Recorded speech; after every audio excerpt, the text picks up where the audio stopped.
My dad didn't even wait for the turkey to be carved before taking a jab at me. "So, Harper," he said loudly, tapping his fork against his glass, "you keep talking about big projects. Tell us, what exactly have you earned this year?" The entire table turned to me. My cousins paused mid-laugh. My aunt smirked. My younger sister, Paige, leaned back with a grin, ready to enjoy the show. I wasn't surprised. Every Thanksgiving, my dad needed an audience, and unfortunately, I was always his favorite target. I placed my napkin down slowly. "I've earned more than you think." He barked a laugh. "Oh, sweetheart, respect isn't earned by thinking you've done something. It's earned by actual work, real jobs, real paychecks, not whatever little online hobby you call a company." A few people chuckled. My jaw tightened, but I didn't flinch. Paige nudged my shoulder. "Come on, Harper, don't look offended. Dad's just being honest." "Honest? Sure." I looked around the table. Everyone dressed nicely, full plates, warm lighting, perfectly decorated table. And still, somehow, I was the outsider in my own family. My dad leaned back, folding his arms. "You want respect in this family? Start acting like you deserve it." My heart thudded once, but I stayed calm, because I knew something he didn't. I checked my watch. 6:59 p.m., right on schedule. A rumble echoed outside. Headlights flashed through the window. Perfect timing. Paige frowned. "Who's that? Are you expecting someone?" Before I could answer, the doorbell rang, one sharp, confident chime that sliced straight through the buzz of conversation. My dad groaned. "Who interrupts dinner like this?" I stood up. "Someone who's right on time." Paige rolled her eyes. Dad muttered something about delivery drivers having no manners. But when I opened the door, it wasn't a delivery driver. A sleek, black corporate limo sat in our driveway, polished, imposing, impossible to miss. And standing beside it was a sharply dressed man with a professional smile. "Miss Harper Lane?" he asked. Behind me, chairs scraped the floor. My family crowded into the hallway. My dad's voice cracked. "Why is there a limo here?" Before I could answer, the back door of the limo opened, and out stepped his CEO, Grant Holloway, the man my father admired more than anyone alive. Grant walked right past my stunned family and extended his hand to me with complete respect. "Harper," he said warmly, "thank you for taking us on as a client. Crescent Systems is lucky to have your company leading our expansion." The hallway fell silent. Every jaw dropped. And my dad didn't even breathe. Grant added, loud enough for everyone to hear, "I insisted on meeting the woman who built the fastest-growing analytics agency in our region." Paige's mouth fell open. My aunt choked on her own breath. My dad turned pale. I smiled politely, not gloating, not rubbing it in, just standing tall. "Thank you, Mr. Holloway," I said smoothly. "Your timing is perfect." And I glanced at my dad, because he knew exactly what the limo meant. Everything he mocked me for, everything he dismissed, it was real, and now he had to face it. My dad hadn't moved an inch. He stood frozen in the hallway like someone unplugged his entire personality. For a man who always had something to say, silence looked strange on him. Grant released my hand only to give my dad a polite nod. "Mr. Lane, pleasure to meet you," he said. My dad forced a smile that looked painful. "Why, yes, of course. I didn't know you two knew each other." Grant chuckled. "Oh, we don't just know each other. Harper's company is leading our data restructuring project." He glanced at me with respect I rarely saw from anyone in my family. "Your daughter is brilliant." My Aunt Brooke actually gasped. My sister Paige blinked like she'd seen a ghost. "Hold on," she whispered. "Harper, you? Crescent Systems?" "That Crescent Systems." "The same one," Grant said proudly. We looked through dozens of agencies, and Harper stood out instantly. The house went quiet enough to hear the heater kick on. My dad's voice trembled. "You're working with her?" Grant raised an eyebrow. "With her? She's not an employee, Mr. Lane. She's the one we hired. Her company is directly partnered with ours." The words hung in the air like a hammer waiting to drop. My heart beat, steady and warm, not out of pride, but out of relief. All the nights I'd cried alone in my car. All the times my family laughed at my little agency. All the times they asked when I'd get a real job. It all finally made sense. Sir, Grant continued, I hope you're proud. Your daughter negotiated one of the cleanest deals I've ever seen. Proud. That was a word I couldn't remember hearing from my father. Not once. Not even when I graduated. Not even when I helped him during his surgery recovery. Dad swallowed hard. I didn't realize. I looked at him gently, not angry, just honest. You didn't ask. Grant smiled. Well, if you don't mind, I only came to stop by and thank Harper. I didn't mean to interrupt your dinner. It's no interruption, my mom blurted, rushing forward with a nervous smile. Please come inside. Grant chuckled. Thank you, but I can't stay long. Harper, your next briefing folder should arrive tomorrow morning. Enjoy your holiday. And just like that, he stepped back into the limo, and the car pulled away smoothly, disappearing into the quiet neighborhood. The moment the taillights faded, every pair of eyes turned on me. Dad cleared his throat. You could have told us. I tried, I replied softly. You never really listened. He opened his mouth, but nothing came out. Paige stepped closer, her expression twisting. So, all this time you weren't failing? I raised an eyebrow. Why was that your assumption? She looked away. Because you never bragged about anything. I let that sink in. Then Aunt Brooke muttered, Well, I feel like an idiot. My mom touched my arm, her eyes watery.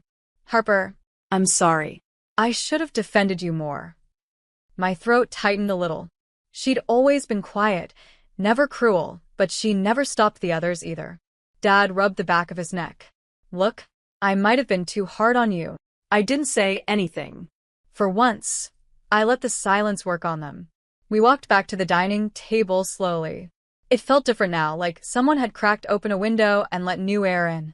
Everyone took their seats, but no one picked up their forks. My dad finally exhaled long and shaky.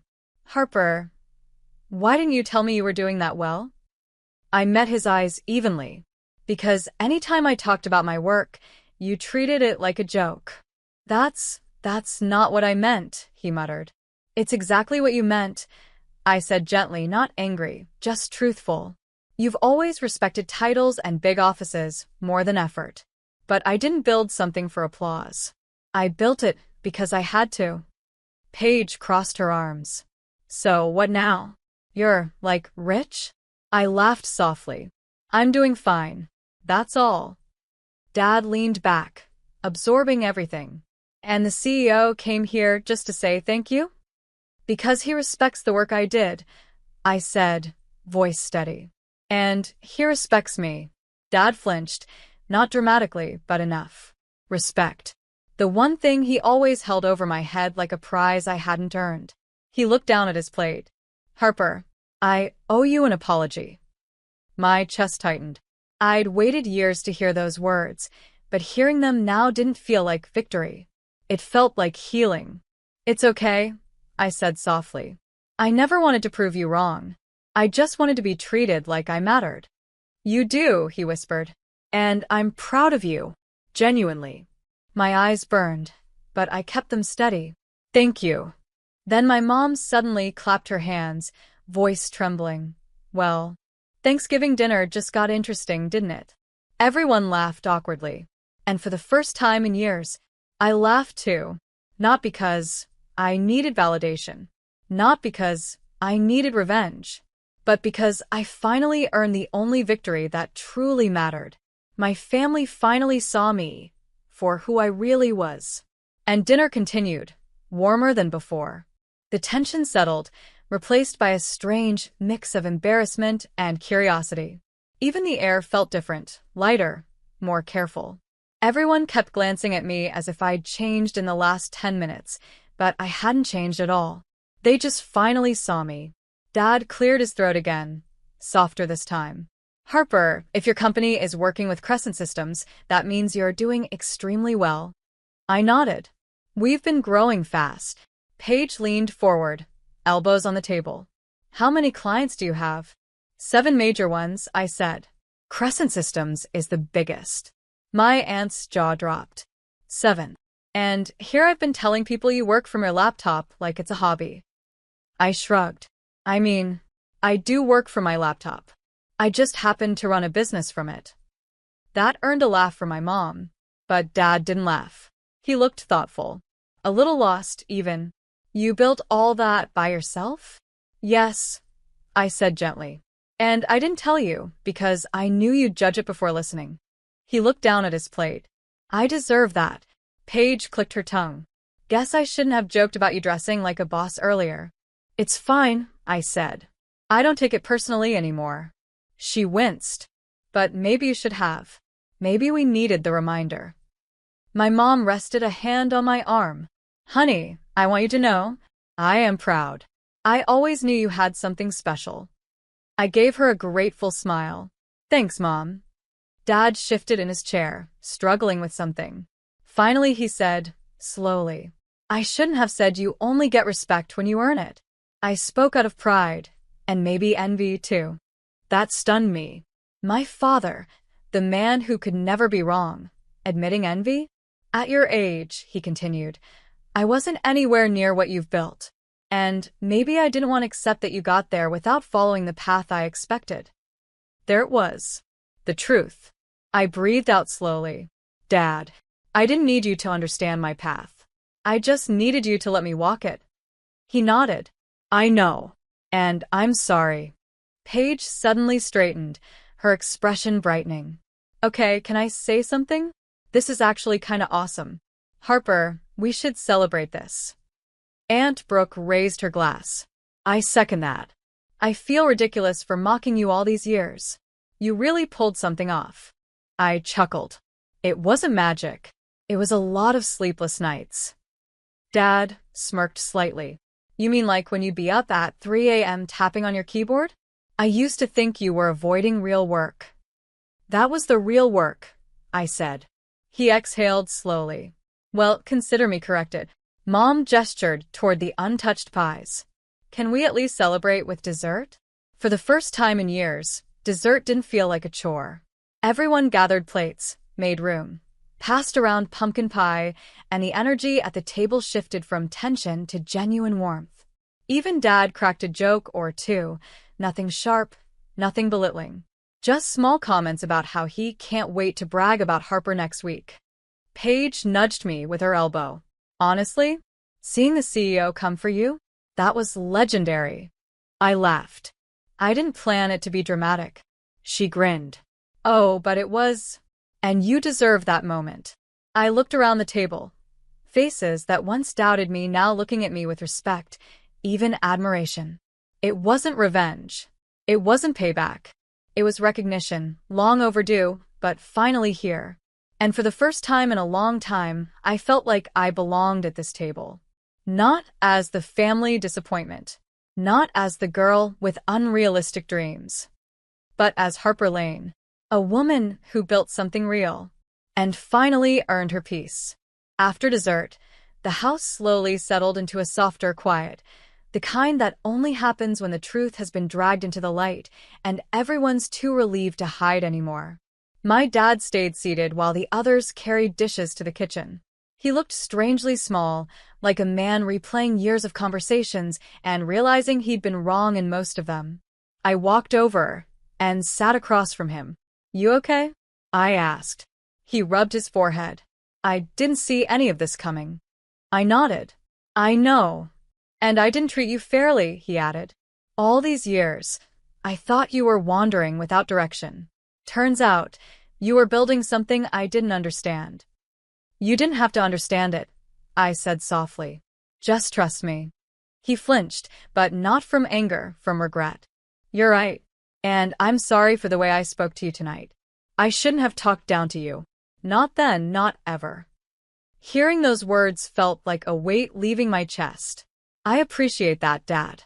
He looked up, eyes softer than I'd seen in years. You're not the girl who needed my guidance anymore. You're someone I can learn from. I blinked. I'm still your daughter. And I'm proud of you, he said firmly. More than I ever said. I was so focused on wanting you to succeed through a path I understood that I never saw you were creating your own. My throat tightened. Thank you. He reached across the table and placed his hand over mine. It was awkward at first. He wasn't a man who showed affection easily, but it felt sincere. Then Paige walked back in, carrying leftovers. Are you two having a moment? She asked teasingly. Dad chuckled. Yeah, he admitted, we are.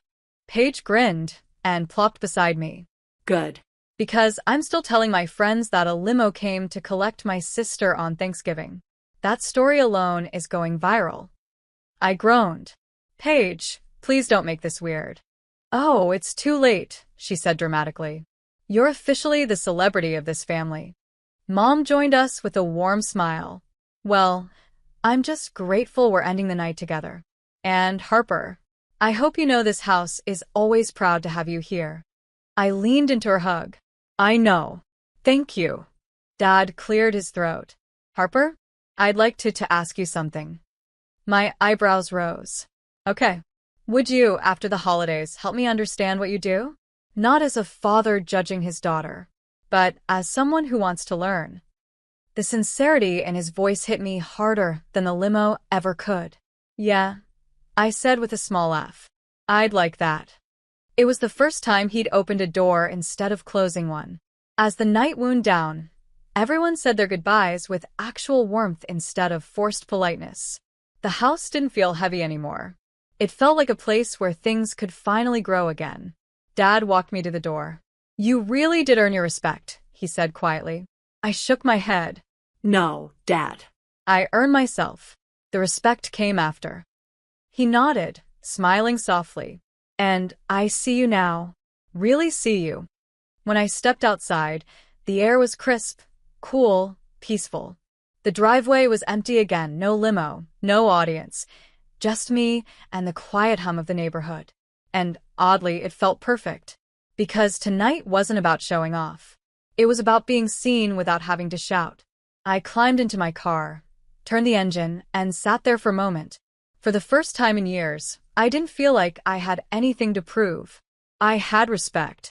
I had peace. And I still had a future I was building with my own hands. As I drove away from the house, streetlights passing over the windshield, I realized something. This year, I wasn't just grateful. I was finally whole. It was supposed to be the happiest day of my life. My heart raced with excitement, my hands trembling as I held my bouquet. I couldn't believe I was marrying the man of my dreams, the one who made me feel seen and loved in a way that no one ever had. Today, I was stepping into a new chapter, a fresh start. But standing at the altar, with the eyes of everyone I had ever known upon me, I couldn't shake the feeling that something was wrong. The whispers behind me, the subtle glances from my parents, and the judgment in their eyes, they were all too clear. Look at her, my sister muttered under her breath, loud enough for me to hear. She's marrying that pathetic, poor man. I froze. My heart sank into my stomach. I had hoped that today would be different, that they would put aside their opinions and support me. But their words cut deeper than I expected. I tried to look away, to focus on my fiancé, but the weight of their disapproval hung heavy in the air. Isn't it just sad? My mother added, her voice dripping with disdain. I thought she'd have better taste than this. And then they laughed. A cold, mocking laugh that echoed in the quiet church, making me feel like the smallest person in the room. My cheeks burned with humiliation, but I didn't let it show. I held my head high, gripping my bouquet tighter. I had made the decision to marry him months ago. Despite my family's judgment, I knew deep down that he was the one for me. But now, hearing the cruel words they were throwing at me, it was as if the weight of their disapproval threatened to crush me. Just as I was about to turn to my fiancé, to find solace in the man I had chosen, something unexpected happened. The door to the church swung open, and in walked a figure that I didn't immediately recognize, but he carried himself with such confidence, such power, that everyone in the room turned to look. It wasn't until he approached the altar that I realized who he was. My heart skipped a beat as the man I had married stood beside me, not the poor man my family thought him to be, but a billionaire. The very same billionaire who had quietly worked behind the scenes to create the company that had made him one of the most influential people in the world. His presence commanded the room in an instant. The whispers and laughter that had filled the air came to an abrupt halt. I could feel the weight of their shock, their surprise. No one had expected this. No one had known that the man I had chosen to spend my life with was not just a humble man with a love for life, but someone whose name was synonymous with success, wealth, and power. As the priest continued with the ceremony, I could feel my family's eyes on us. The disbelief on their faces was palpable. But it wasn't just disbelief, it was regret, and it was written all over their faces. They hadn't just mocked me, they had mocked him, too. And they hadn't known who he was. When the vows were exchanged, my husband, no, my billionaire husband, took my hand, and there was an unspoken promise in his eyes. He was kind and humble in a way that didn't match his public persona. He didn't care about showing off his wealth. He didn't need to. But today, he was going to show my family exactly what it meant to judge someone based on what they thought they knew. The reception hall was buzzing, but it wasn't the usual cheerful chatter one might expect at a wedding.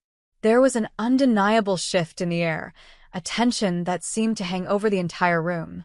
My heart raced in my chest, not out of excitement or happiness, but because I could feel every eye in the room on us.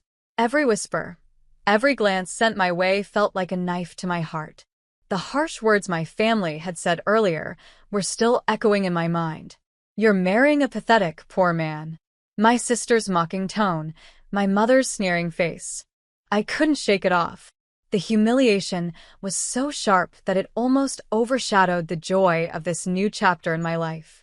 But then I remembered, no matter what they thought, I was here with the man I loved.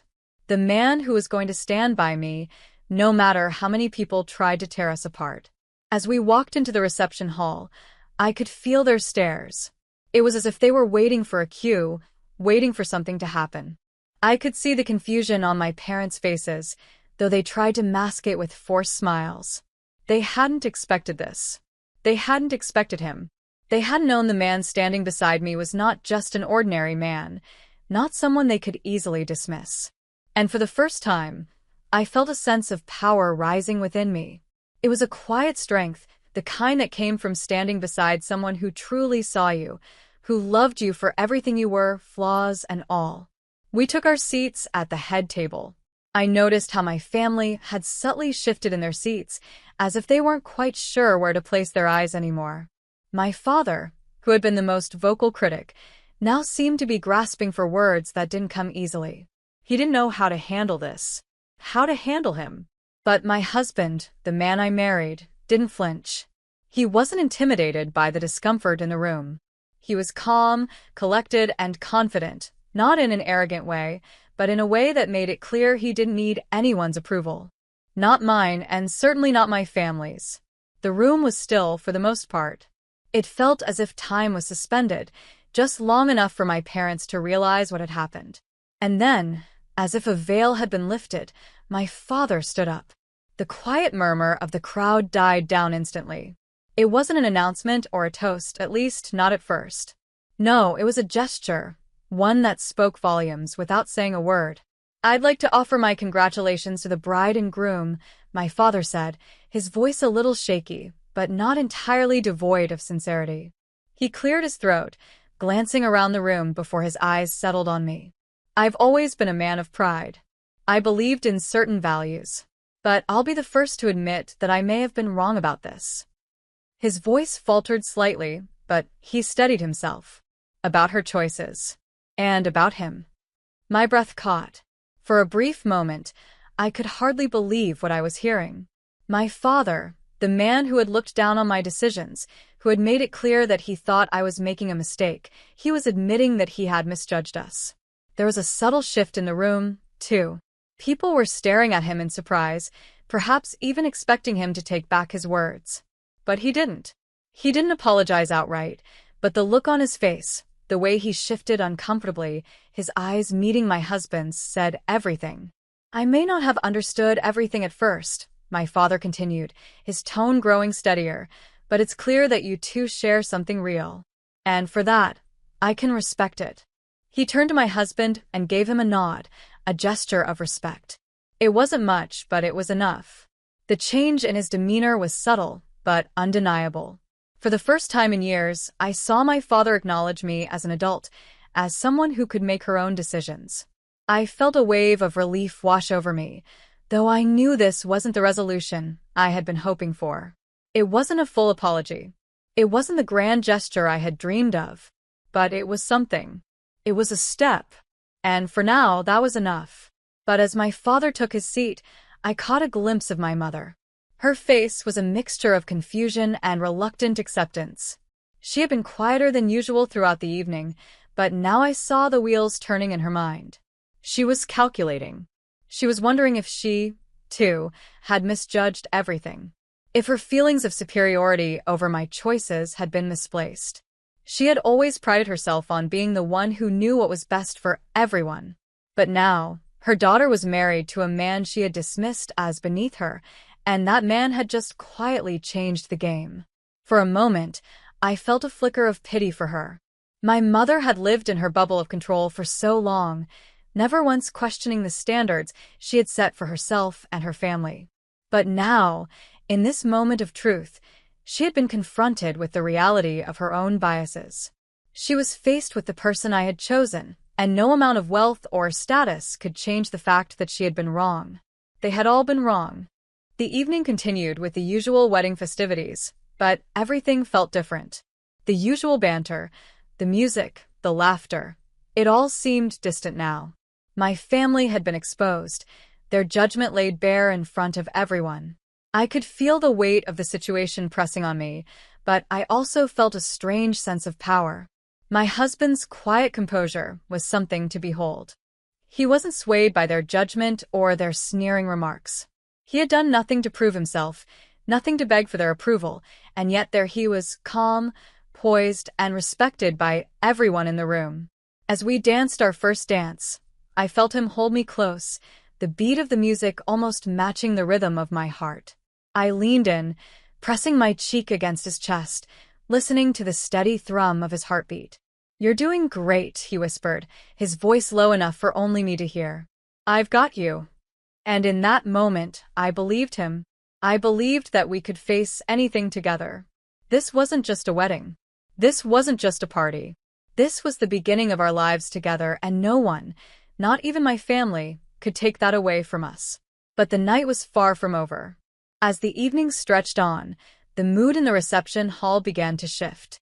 The laughter from earlier had died down, replaced by an uncomfortable silence that seemed to wrap itself around every conversation. My family sat at their table, now more subdued, their earlier gloating now replaced by a cloud of regret that hung heavy in the air. I could see it in their eyes, the same disbelief they had when they realized who my husband really was. They had underestimated him. They had underestimated me. But it wasn't just about the shock of his wealth, it was about everything they had assumed about our relationship. They had thought me weak for choosing love over wealth, for choosing him despite what they believed he lacked. The more I thought about it, the more I realized just how deeply they had misunderstood me. It wasn't about money, it never had been. It wasn't about status or appearance. It was about the connection we shared, the bond we had built through trust, respect, and, yes, love. The things my family valued most, wealth, power, influence, meant nothing in comparison to the foundation I had with him. And yet, for so many years, I had allowed them to convince me that I needed to fit into their mold. I had allowed their opinions to shape my choices, even though deep down I knew they were wrong. But now, standing at my husband's side, I felt more empowered than I ever had before. It wasn't about revenge. It wasn't about proving anyone wrong. It was about finding my own truth. And I had finally found it in him. In us. I caught my husband's gaze across the room. He was surrounded by guests, engaging in light conversation, but his eyes never left me. I could feel the love and support emanating from him, a silent promise that no matter what came next, we would face it together.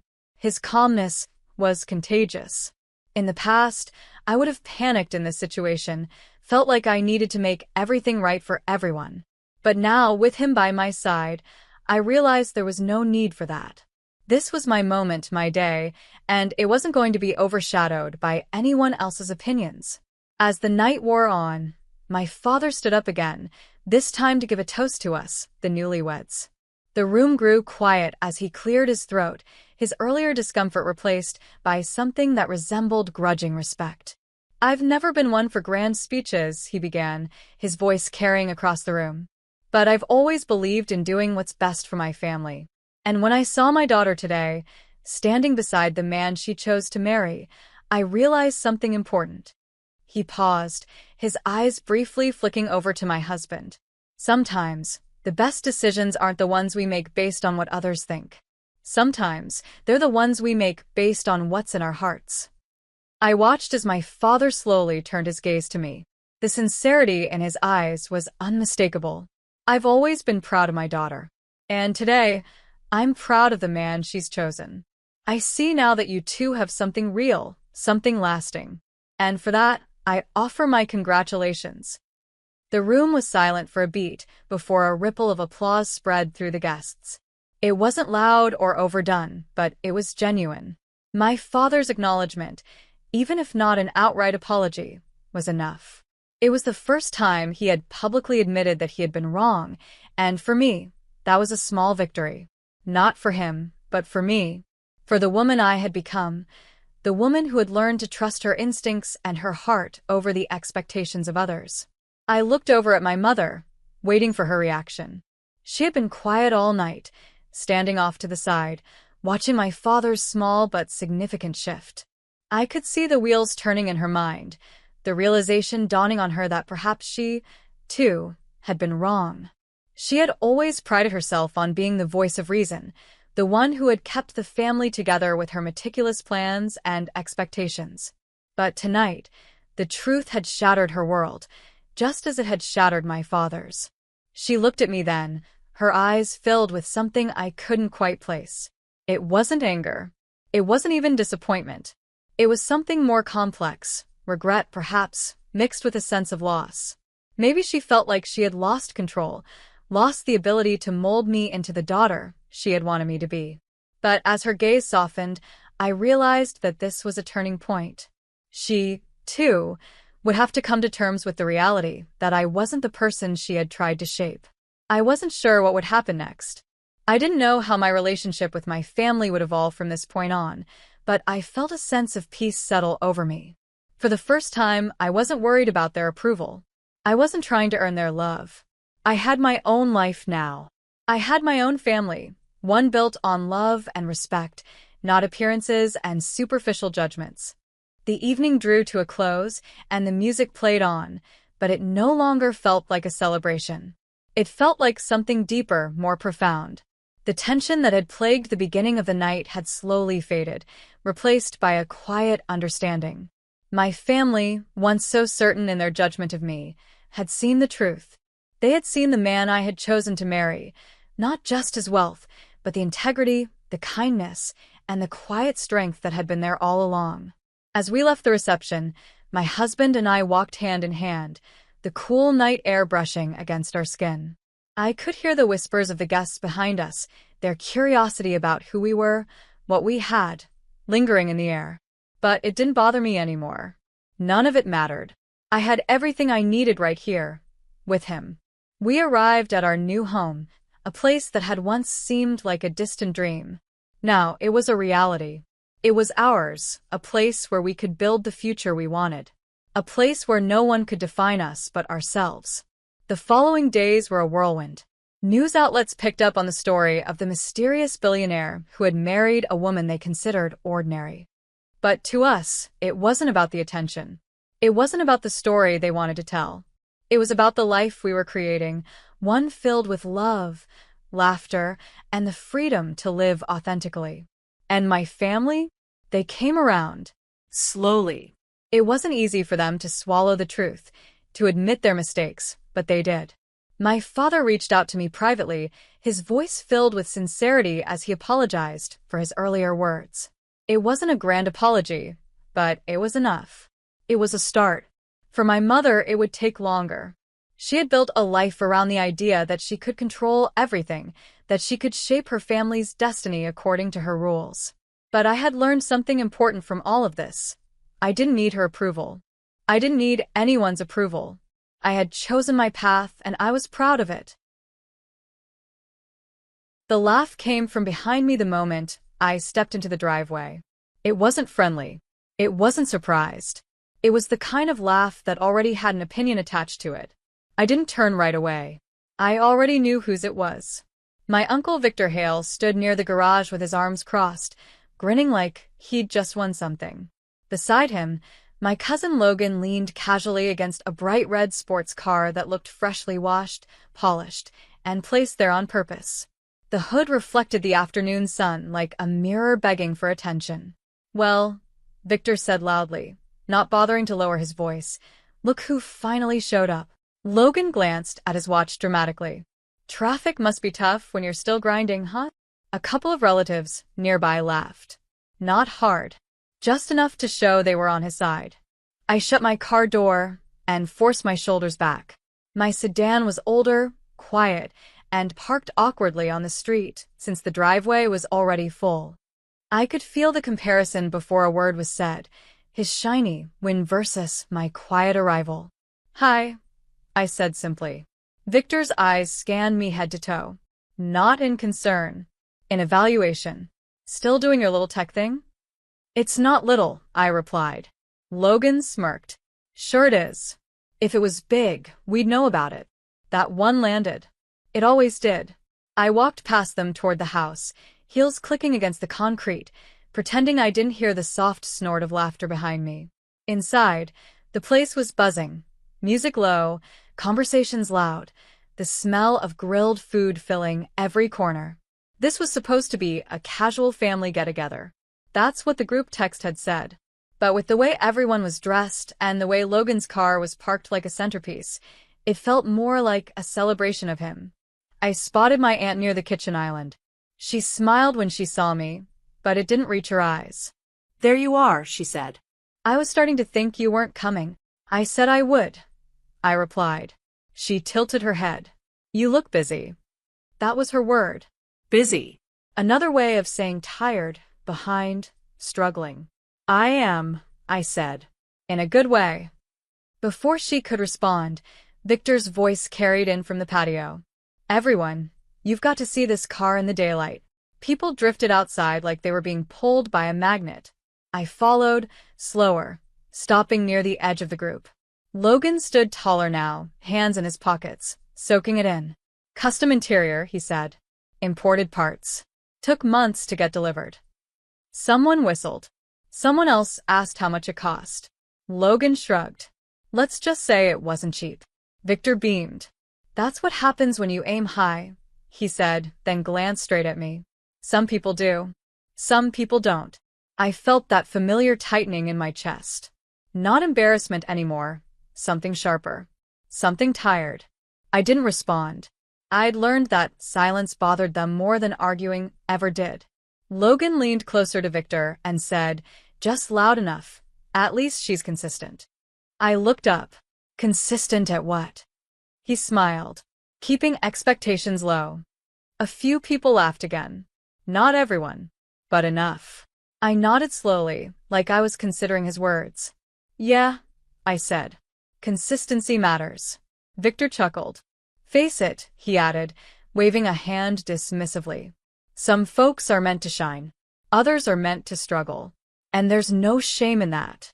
He paused, then delivered the line like a verdict. "She's still struggling." For a second, nobody spoke. Then, from inside the house, the television volume abruptly rose, sharp, urgent, cutting through the patio noise. "Breaking news," the anchor announced. "Zenith Tech has officially been valued at $620 million. Conversations froze mid-sentence. Logan's smile faltered. Victor turned toward the open door. I didn't move. I just watched their faces change. And for the first time that night, I smiled, not because I'd been insulted, but because I knew exactly what was coming next. The patio stayed frozen as the news anchor kept talking. Following today's investor briefing in New York, Zenith Tech's valuation places it among the fastest-growing private companies in the country. Victor squinted toward the open door. Zenith Tech, he muttered. I've heard that name. Logan frowned. Isn't that some startup? I folded my arms loosely, leaning back against the patio railing. My heart wasn't racing. It felt steady, calm in a way that surprised even me. Inside, the TV showed footage of a packed auditorium. Bright lights. A massive screen behind a stage.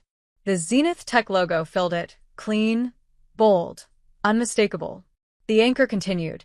The company's founder is expected to appear on stage any moment now to address the press. A few relatives drifted closer to the doorway, curiosity pulling them in. Someone turned the volume up more. Logan laughed under his breath. $620 million for a tech company. Must be hype. Victor nodded. These things come and go. I raised an eyebrow. Funny, I said lightly. That's not what the market thinks. Victor glanced at me, annoyed. Oh, you an expert now. I shrugged. I pay attention. On the screen, the camera cut to the audience clapping. The lights dimmed. Music swelled. A host stepped up to the microphone. Ladies and gentlemen, he said, please welcome the founder and CEO of Zenith Tech. Applause exploded from the speakers. Logan leaned forward. Okay, I want to see this. Victor crossed his arms again, skeptical but hooked. I stepped closer to the doorway too, not to see better, but because I didn't want to miss a single expression on their faces.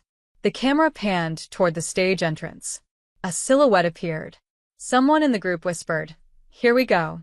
The figure stepped into the light. The screen sharpened. The room went dead silent. Logan blinked once. Then twice. Wait. Victor's mouth opened slightly. No sound came out.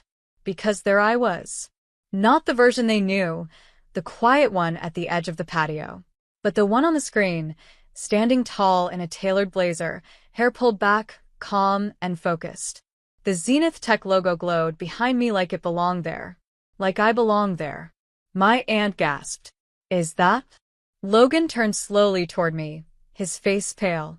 That's Rory. I finished for him. On screen, I smiled at the crowd and adjusted the microphone. Thank you, the TV version of me said. This journey started small, with long nights, limited resources, and a belief that technology should actually solve real problems. Victor looked from the screen to me, then back again like his brain couldn't sync the images. That's not possible, he muttered. I met his eyes. It is. Logan shook his head. You said you were still working on things. I was, I replied. Building them. On the TV, I continued speaking. People told me it wasn't practical, that it wouldn't scale, that I should be realistic. My uncle swallowed hard. The words kept landing, one after another, each one sharper than the last. Victor cleared his throat. You never said. You never asked, I said gently. On screen, the applause grew louder as I finished my sentence. Today's valuation isn't the finish line. It's proof that persistence matters. The room felt smaller now. Tighter. Like the air had shifted.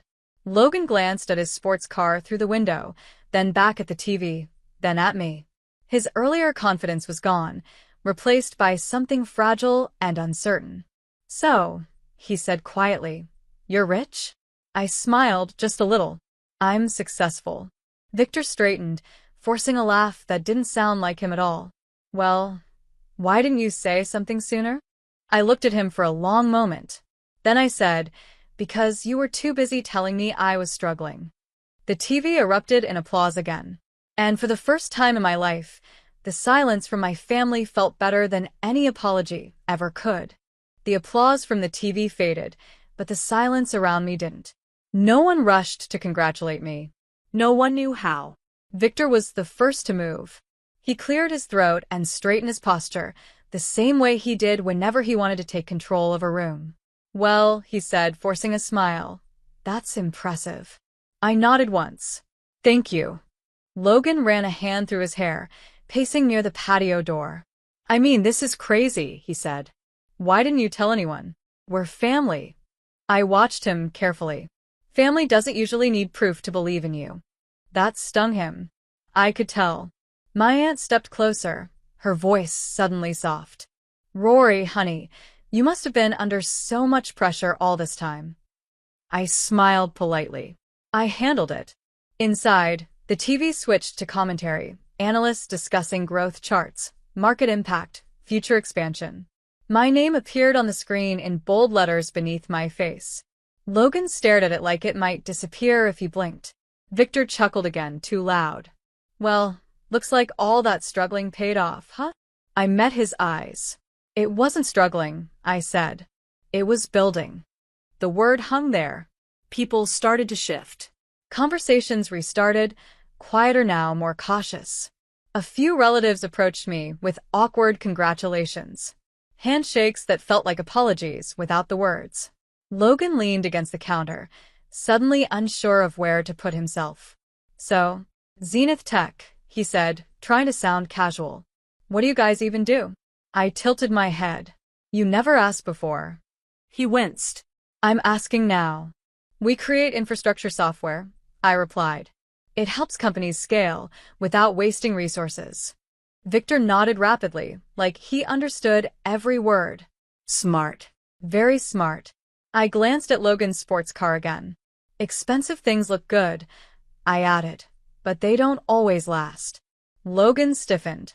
He opened his mouth, then closed it. The TV showed a clip of me stepping off the stage, shaking hands with investors. The anchor said my name again, slow and clear. Victor exhaled. "I guess we misjudged you." I didn't answer right away. I looked around at the patio lights, the half-eaten plates, the people who had laughed earlier and now avoided my eyes. "You didn't misjudge me," I said finally. "You just didn't bother to see me." That landed harder than any insult. My aunt wiped at the corner of her eye, emotional now that success had given her permission to be proud. "We're so proud of you," she said. I nodded, accepting it without clinging to it. "I'm proud of me too." Logan straightened. "So what happens now?" he asked. "Are you moving? Buying a big place? Upgrading your car?" I smiled, genuinely this time. "I already moved. Quietly. And I drive what I like." He glanced at his car again, suddenly aware of how loud it was. Victor shifted his weight. "You know," he said, "family should stick together. Support each other." I met his gaze, calm and steady. Support goes both ways. The group fell quiet again. I reached for my purse. My phone buzzed with messages, congratulations, headlines, photos of the broadcast from people who had believed in me when this family hadn't. I turned toward the door. "I should go," I said. Logan blinked. "Already?" "Yes," I replied. "I've got an early flight." Victor's eyebrows shot up. "Flight? Where?" "Back to work," I said. "We're opening 2 new offices." He nodded slowly, humbled. As I stepped toward the driveway, Logan called out, "Rory." I turned. He hesitated, then said quietly, "Congrats." It wasn't perfect, but it was real. I smiled. "Thanks." I walked past the sports car, past the patio lights, and into the night, knowing I didn't need their approval anymore. Because the life I built didn't need permission to exist. And for the first time, that felt like freedom. The next morning, sunlight poured through the wide windows of my new place, spilling across hardwood floors I'd picked myself. The city stretched out beyond the glass, quiet, steady, real. No noise. No judgment. Just space to breathe. I stood there with a mug of coffee, phone in my hand, watching messages stack up. Headlines. Investor emails. Notes from my team already deep into planning meetings. And, buried between them, a text from Victor. "Proud of you. Always knew you had it in you." I stared at it for a long second. Then I set the phone down without replying. Not out of spite. Out of clarity. Later that day, I pulled into the Zenith Tech headquarters. Clean lines, glass walls, the logo shining above the entrance. A year ago, this had been a rented floor with borrowed desks. Now it felt alive. My assistant met me at the door. "They're ready for you," she said, smiling. Inside the boardroom, my team stood as I entered, not out of obligation, but respect. People who had stayed late with me, who had believed before there were numbers to prove anything. We didn't talk about valuation. We talked about impact, about the cities we were expanding into, about the people we'd hire next. This was my win. Quiet. Earned. Shared. That evening, I stopped by the community center downtown. No cameras. No announcements. Just a room full of young women working on laptops, heads bent in focus. A year ago, I'd quietly funded this place after remembering how hard it was to start with nothing but an idea and doubt everywhere else. One of the girls looked up as I entered. "Are you the founder of Zenith Tech?" she asked, eyes wide. I smiled. "Yes." She hesitated. "They showed your speech in class today." I laughed softly. "Did they?" She nodded. It made me feel like maybe I could do something big too. I knelt slightly so we were eye level. "You can," I said. "And you don't have to wait for anyone's approval." Her smile stayed with me all the way home. That weekend, my family gathered again, this time for my grandmother's birthday. Smaller. Quieter. Different. No sports car parked like a trophy. Victor greeted me at the door, respectful now. Careful. Logan gave me a nod, not a smirk. Dinner passed without commentary about success or struggle. Just normal conversation. Real laughter. At one point, Victor cleared his throat. "I owe you an apology," he said, "for how I spoke to you." I looked at him, surprised by the sincerity. "I won't pretend it didn't hurt," I said. "But I've moved on." He nodded. "I can see that." And I could see it too, not in my bank account or headlines, but in how steady I felt sitting at that table. Later, as I drove home under a clear sky, my phone buzzed again. A message from my team. "Deal finalized. Great work today." I smiled. Not because I'd proven anyone wrong, but because I'd proven myself right. I had built something from the ground up while being underestimated. I had kept going when laughter was easier than belief. And I had learned that revenge didn't need sharp words or public humiliation. It just needed a life so full, so solid, that doubt had no place to sit. And that, more than anything, felt like a happy ending.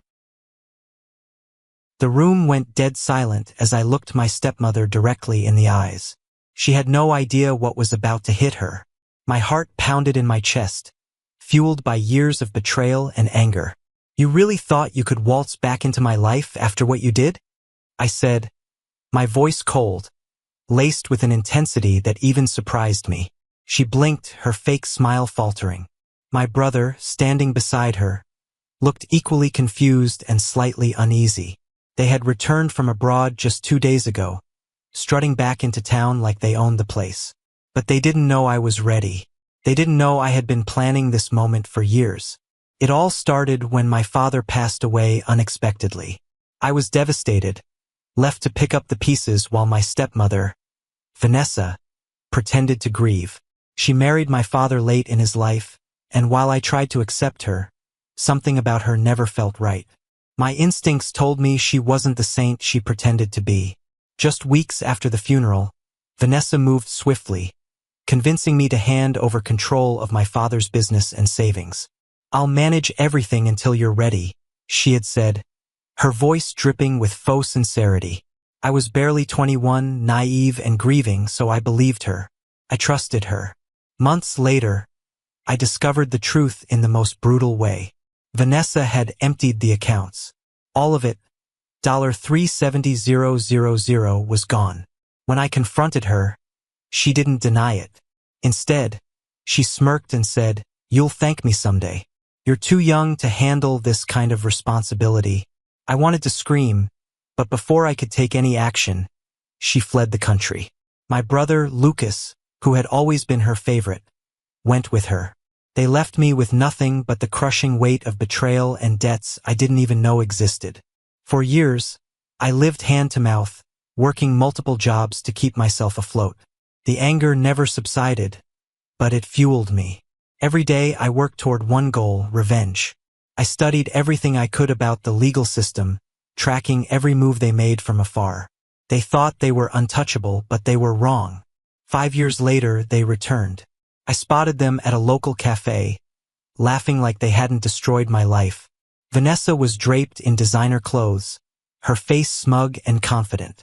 Lucas, now in his late 20s, looked at ease, as if he'd never known hardship. Seeing them ignited a fire in me. It was time to act. I didn't approach them immediately. Instead, I began gathering evidence. I had spent years collecting everything I could: bank statements, fraudulent transactions, and even private investigator reports. With a little help from a friend in law enforcement, I built a case that would make them pay for everything they'd stolen. When I finally approached them, it was in the most public way possible. I walked into the cafe where they were laughing and enjoying themselves. "Vanessa, Lucas," I said, my voice cutting through their laughter like a knife. They turned, their smiles fading. "What are you doing here?" Vanessa asked, her tone icy. "Oh, just making sure you're comfortable before everything falls apart," I said, sliding a thick file onto their table. Inside the file was everything: proof of their theft, their offshore accounts, and the fraudulent paperwork Vanessa had signed. She went pale as she flipped through the pages. This isn't real," she stammered. "Oh, it's very real," I said, "and I've already handed copies to the authorities." Vanessa's composure shattered as she realized the gravity of the situation. "You have no idea what you're doing," she hissed. "Oh, I know exactly what I'm doing," I replied. "And this is just the beginning." Lucas tried to defend her, but even he couldn't deny the evidence. "You told me this was all legal," he shouted at her, his voice breaking. Vanessa's betrayal extended even to her own son, and it was clear he hadn't been fully aware of her schemes. I filed lawsuits against them, freezing their accounts and ensuring they couldn't flee again. The community, once blind to Vanessa's charm, now saw her for who she truly was. The court cases dragged on, but I was relentless, determined to see justice served. Months later, Vanessa and Lucas faced the consequences of their actions. Their assets were seized, and Vanessa was sentenced to prison for fraud and embezzlement. Lucas, while not entirely innocent, struck a deal to avoid jail time, but his reputation was destroyed. As I watched Vanessa being led away in handcuffs, I felt a weight lift off my shoulders. It wasn't just about the money. It was about reclaiming my life and proving that no one could break me. Even after the court proceedings began, the weight of what had happened still clung to me. The courtroom became a battlefield of lies, truths, and the rawest emotions I'd ever experienced. Vanessa hired high-powered attorneys to twist the narrative, painting herself as a victim of mismanagement rather than a cunning thief. I had to sit there, stone-faced, as her lawyers tried to rewrite history. "She took you in as her own," one of them said, his voice dripping with condescension. "This is nothing more than a misunderstanding between family members." Family members? The words stabbed deeper than I expected. Family didn't steal your future and flee the country. Family didn't turn your life into ashes. But I didn't let it show. I had prepared too long, worked too hard, to let their manipulation rattle me. My lawyer, Amanda, a firebrand who shared my passion for justice, tore apart their defense, brick by brick. Every lie they spun, we countered with hard, undeniable evidence. Outside the courtroom, the reality of my loneliness hit me hard. My friends had long since drifted away. Relationships were non-existent. I hadn't allowed myself the luxury of love or companionship. Revenge had consumed me, and now, as the walls closed in on Vanessa and Lucas, I began to question what would be left of me when it was all over. But those moments of doubt didn't last long. Every time I thought about the nights I spent in a cold, empty apartment while they lived lavishly abroad, I felt my resolve strengthen. They deserved everything coming to them. One afternoon, as I was leaving the courthouse, Lucas approached me. His once confident demeanor was gone, replaced by desperation. "Please, we need to talk," he said, his voice shaking. I didn't know what she was doing. I swear, I stared at him, my emotions conflicted. Lucas had always been her puppet, but was he truly innocent? "You knew enough," I replied coldly. You could have stopped her, but you didn't. I thought she was protecting us, he stammered. She told me Dad's business was failing, that she was saving the family. I didn't know about the accounts, the money. I wanted to believe him, but the scars he'd left on my life were too deep.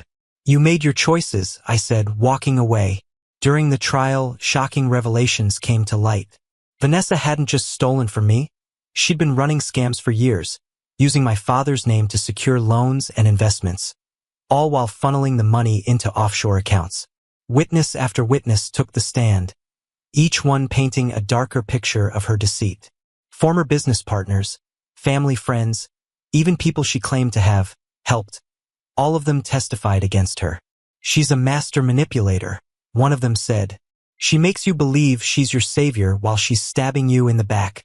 As the trial progressed, Lucas began to unravel. He stopped showing up in designer clothes, his confident facade replaced by guilt and shame. One day, he approached me again, this time with tears in his eyes. I'm sorry, he said, his voice breaking. I didn't know how much she hurt you. For the first time, I saw a glimpse of the brother I once knew, the one who used to protect me before Vanessa poisoned his mind. It's too late for apologies, I said, though my voice softened. But if you really mean it, you'll make it right. Lucas's turning point wasn't just words.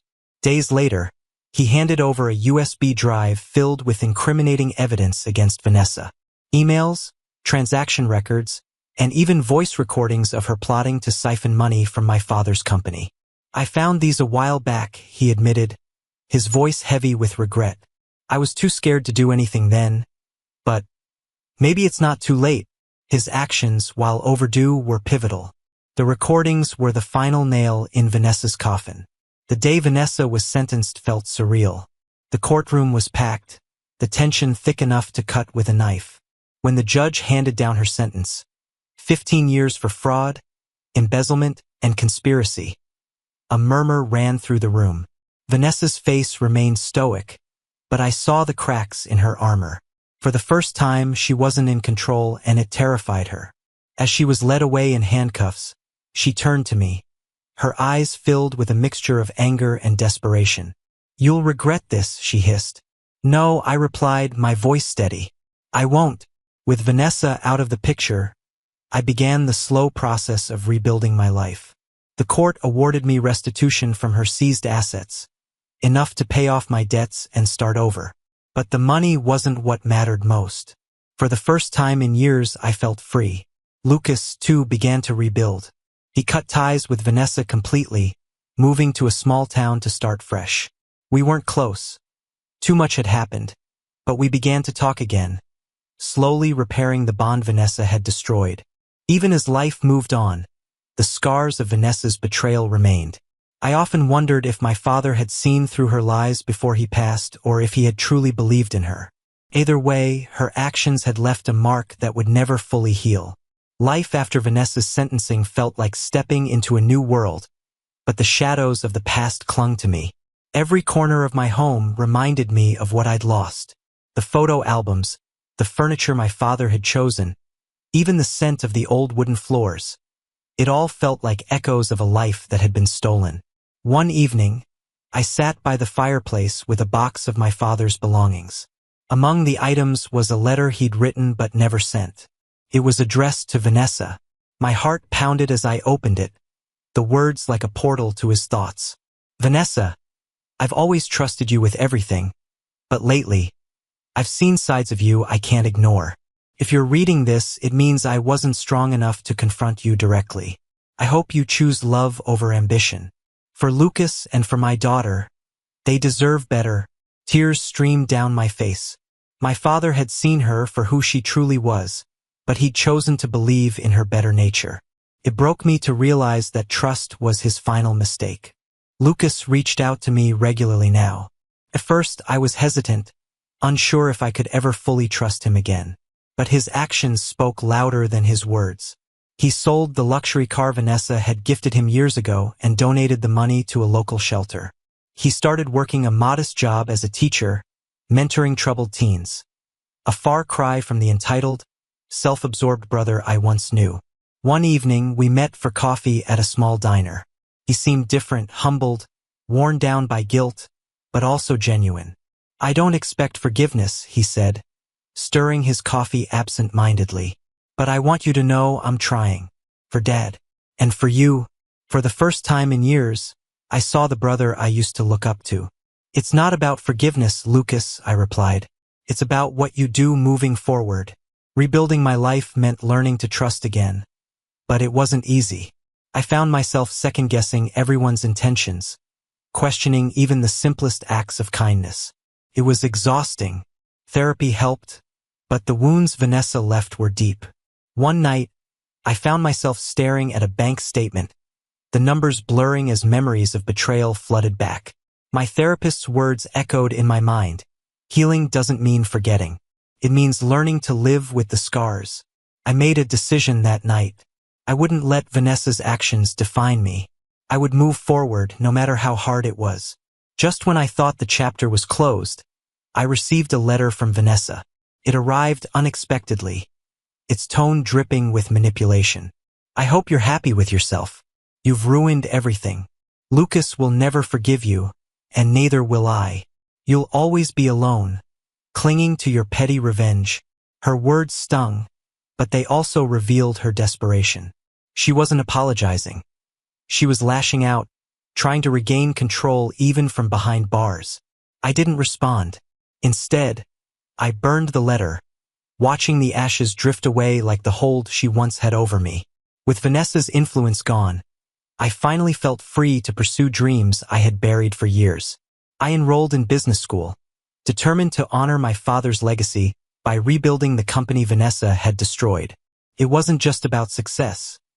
It was about proving to myself that I could rise above the ashes. Lucas surprised me by offering to help. "I know I don't deserve it," he said, "but I want to make things right." Reluctantly, I agreed. Together, we began piecing the company back together, learning to trust each other in the process. Months turned into years, and life began to stabilize. The business thrived, not because of flashy marketing or underhanded deals, but because we built it on integrity, something Vanessa had never understood. Lucas became my strongest ally, and while the wounds of the past never fully healed, our bond grew stronger with time. We often talked about Dad, sharing memories that reminded us of the man who had inspired us to keep going. "I think he'd be proud of us," Lucas said one day, his voice thick with emotion. I nodded, tears welling in my eyes. "Yeah, I think he would." The story didn't end with revenge. It ended with growth. Vanessa's betrayal taught me lessons I never wanted to learn, but they made me stronger. The scars she left behind became a testament to my resilience. As I stood in the office of the company I had rebuilt, looking out over the city, I felt a sense of peace I hadn't known in years. The journey had been brutal, filled with pain and loss, but it had also been transformative. Vanessa had tried to break me, but in the end, she only made me unbreakable.